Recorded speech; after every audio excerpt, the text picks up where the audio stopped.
Big news for Charlton today. They've been taken over by a company called CAFC Holdings Limited, owned by Michael Slater and former Newcastle executive Tony Jimenez. Lawyer and businessman Slater becomes the club's new director and chairman in place of Richard Murray, who will remain on the board. Jimenez will also be on the board along with former chief executive Peter Varney. Well, the consideration is a nominal amount. I think it's well known that the club has significant debts, so clearly the new owners will be responsible for managing those debts.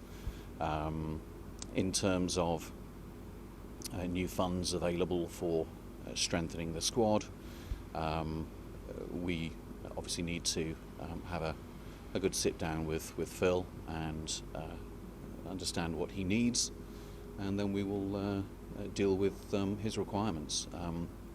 We don't want to be making any wild predictions as to spending millions of pounds. That isn't what football is about at the moment.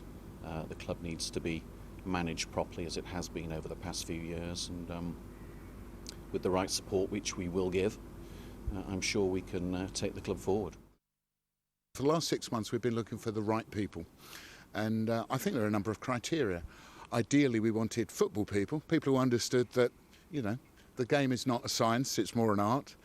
Secondly, we had to ensure that we had the financial stability, because I think football's going through a tricky time if you're outside the top league, and I think they're aware that I was coming to the end of my resources, so we wanted financial stability.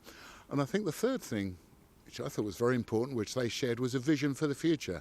I think all realise we're in a great part of the world. This side of London is going to be a real boom area with the Olympics and beyond. And I think they can see that there's, great potential at this football club.